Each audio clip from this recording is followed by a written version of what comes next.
विद्यार्थियों के लिए एक प्रेरणादायक कहानी। आज हम लेकर आए हैं विद्यार्थियों के लिए प्रेरणादायक कहानी। हम किसी से एक मुलाकात के बाद यह निर्णय बना लेते हैं कि वह कैसा इंसान है, लेकिन एक मुलाकात या अधूरी बात कभी यह तय नहीं करती कि वह इंसान कैसा है। इसलिए हमें कभी भी लोगों को जज नहीं करना चाहिए। उस इंसान की प्रतिक्रिया के पीछे उसकी क्या भावना रही है, इसका हमें ठीक अंदाजा नहीं होता। शुरू करते हैं आज की विद्यार्थी के लिए प्रेरणादायक कहानी। दूसरों को जज करना बंद करो। एक कॉलेज में एक प्रोफेसर थे। वह क्लास में गए और बच्चों को एक कहानी सुनाने लगे। सभी कहानी सुनने के लिए बहुत उत्सुक थे। प्रोफेसर बोले, बच्चों, आज मैं तुम्हें एक कहानी सुनाने वाला हूँ।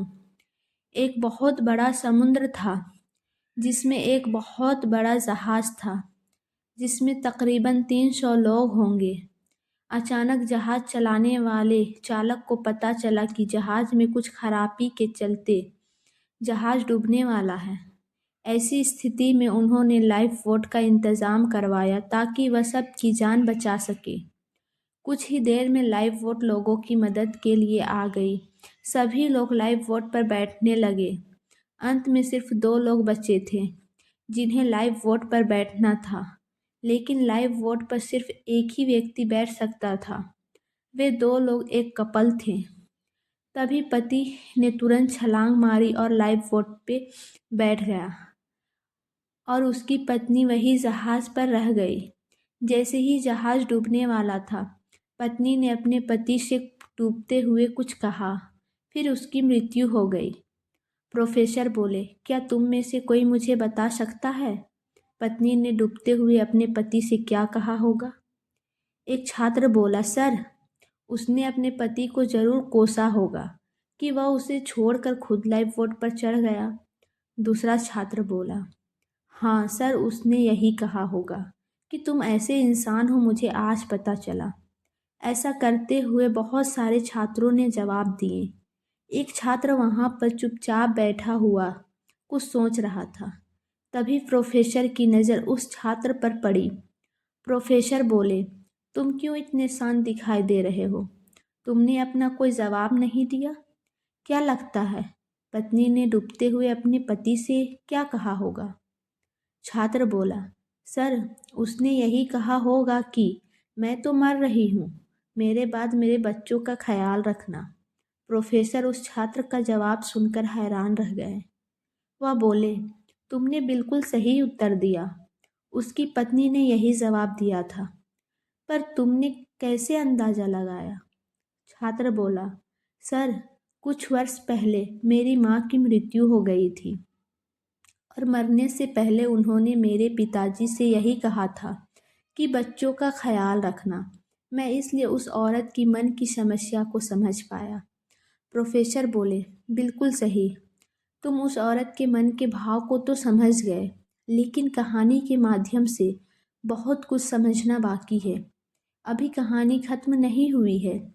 तुम लोग जानना नहीं चाहोगे कि आगे कहानी में क्या हुआ? सभी छात्रों ने एक साथ ही हाँ में उत्तर दिया। प्रोफेसर बोले, उस व्यक्ति की पत्नी की तो मृत्यु हो गई। इसके बाद पति ने पत्नी की बात पूरी तरह से मानी। उनकी एक बेटी थी, उसका लालन पालन उस व्यक्ति ने बहुत अच्छे तरीके से किया। उसे पढ़ाया लिखाया, काबिल इंसान बनाया और एक बहुत अच्छे घर में उसकी शादी भी कर दी। अब उस व्यक्ति की भी उम्र हो चली थी, तो उसकी भी मृत्यु हो गई। बेटी अक्सर अपने माँ बाप दोनों को याद किया करती थी। एक दिन वह उनके कमरे में उनकी पुरानी चीज़ों को देख रही थी। तभी उसके हाथ एक डायरी लगी, जिस पर उसके पिताजी ने अपने जीवन की हर बात लिखी हुई थी। बेटी ने बड़ी उत्सुकता और भावुकता के साथ उस डायरी को पढ़ा, लेकिन अंत तक आते आते उसको ऐसी बात पता चली कि उसके लिए जानना जरूरी था। उस व्यक्ति ने अपनी डायरी में उसकी माँ की मृत्यु की अंतिम घटना लिखी हुई थी। और अपना दुख व्यक्त किया हुआ था कि आखिर उन्हें अपनी पत्नी को छोड़कर अपनी जान क्यों बचानी पड़ी। उसमें यह लिखा था कि उसकी पत्नी की तबीयत बहुत ज़्यादा खराब थी। डॉक्टर ने कह दिया था कि वह बस चंद महीनों की मेहमान है। पति को पता था कि कुछ ही वक्त बाद उसकी पत्नी की मृत्यु होने वाली है। अगर वह पत्नी को बचाएगा तो कुछ वक्त बाद ही उसकी मृत्यु हो जाएगी और ऐसे में उसकी बेटी की देखभाल कौन करेगा। इसलिए उसने एक कठिन निर्णय लिया और खुद को बचाया और पत्नी को अपनी आंखों के सामने मरने दिया।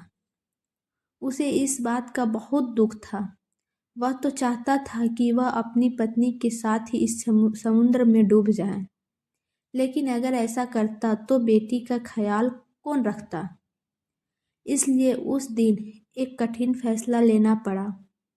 इस तरह बेटी ने यह डायरी पढ़ी और उसकी आंखों में आंसू गिरने लगे और इस तरह यह कहानी समाप्त हो गई। एक छात्र बोला, सर तो यह बात थी, मैंने तो उस व्यक्ति को जज कर लिया था कि वह कितना स्वार्थी व्यक्ति है, जिसने अपनी पत्नी को यूं ही मरने के लिए छोड़ दिया और खुद अपनी जान बचा ली। दूसरा छात्र बोला, हाँ मेरे मन में भी यही बात थी कि कैसा पति है, खुद की ही फिक्र है।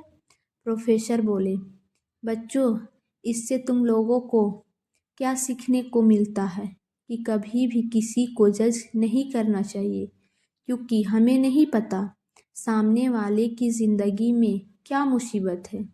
इसलिए हमेशा दूसरों के प्रति सहानुभूति रखो। यह कहानी हमें यह बताती है कि थोड़े समय के व्यवहार या गुस्से को देखकर आप कभी किसी को जज मत करो, क्योंकि उसकी मन की स्थिति में वह किन जटिल समस्याओं का सामना कर रहा है हमें नहीं पता होता।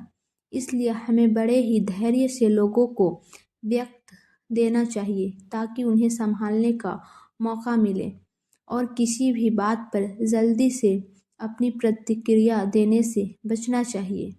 उम्मीद करते हैं आपको कहानी पसंद आई होगी। कहानी अच्छी लगी हो तो लाइक, सब्सक्राइब और एक प्यारा सा कमेंट करें।